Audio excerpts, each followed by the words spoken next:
Hello boys and girls, today we're going to read Little Miss Splendid by Roger Hargreaves. Are you ready? Are you sitting comfortably? Okay, let's get started. Okay. Little Miss Splendid by Roger Hargreaves.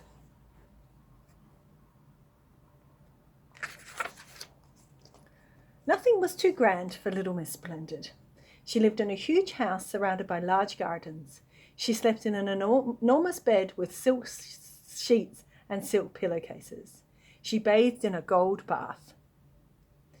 She dined off silver plates. Oh, she was splendid. At least she thought so. Little Miss Splendid thought a lot of herself. In fact, she thought about very little else. There's Miss Splendid's house. Looks quite splendid to me. One day, whilst taking a stroll around her gardens, Little Miss Splendid came upon a small door in one of the walls. She'd never noticed it before. I wonder what's through here, she thought, and opening the door, she stepped through. There's Little Miss Splendid stepping through the door. She found herself on a road. Along came Mr. Small, out for a short walk. "Good morning," he remarked politely, raising his hat. Little Miss Splendid stuck her nose even higher in the air and walked past him as if he wasn't there. What a common little man, she thought to herself. That's not very nice, is it? She came to a bus stop. Mr. Happy and Mr. Daydream were waiting for a bus into town. "Hello," grinned Mr. Happy. "Who are you?" "I," she replied, "am Splendid." "Oh," said Mr. Happy. So there's Mr. Happy and Mr. Daydream, and there's Little Miss Splendid. "Are you going to catch the bus?" asked Mr. Daydream. "Me," she said. "The bus? Never. I," she went on, "have never in the whole of my life travelled on a bus." An expression of distaste crossed her face.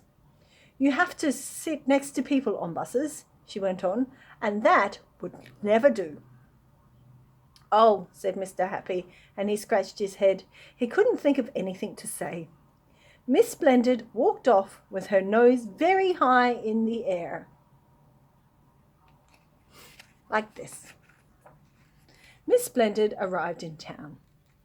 She looked at herself in all the shop windows as she walked down the street. "I must say," she thought to herself, "I look absolutely splendid." And then something caught her eye. There, in the middle of a window, of the window of a hat shop, was a hat. Not just a hat and a half.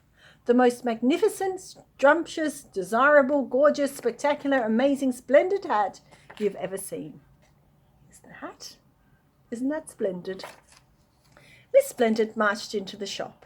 She snapped her fingers, and the saleslady hurried to her side. "Good morning, madam," the saleslady said. Miss Splendid ignored her. "Can I help you?" "I," announced Mrs. Splendid, "wish to try on that hat in the window." So there's the saleslady in the hat shop. Miss Splendid looked at herself in the mirror. "Magnificent," she breathed. "I look absolutely magnificent." "I'll take it," she announced. "But don't you want to know how much it costs?" asked the saleslady. "Costs?" queried Miss Splendid loftily. "I never discuss money matters. Send me the bill." And she marched out of the shop.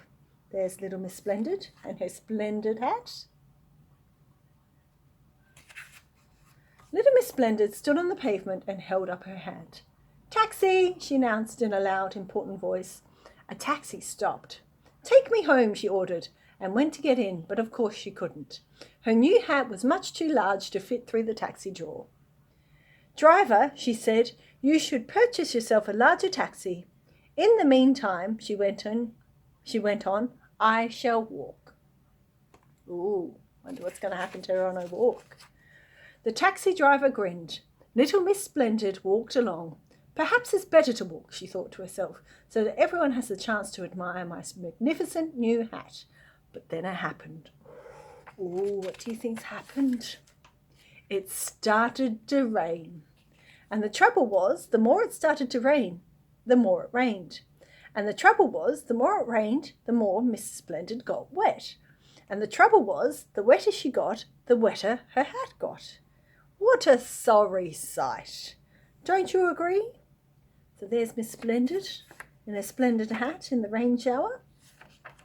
The bus, on its return journey from town, passed her. Mr. Happy and Mr. Daydream, on their way home and sitting in the dry, looked out the window. I say, remarked Mr. Happy, looking at the bedraggled figure trudging along in the wet, what a splendid sight. Mr. Daydream giggled. Splendid, he agreed. Look at poor little Miss Splendid. Tricky one. Miss Splendid looked anything but splendid, arrived home. However, after a hot bath in her gold bath and after a boiled egg in her gold egg cup, eaten with a silver spoon, she felt much better. So there's herself in the bathtub.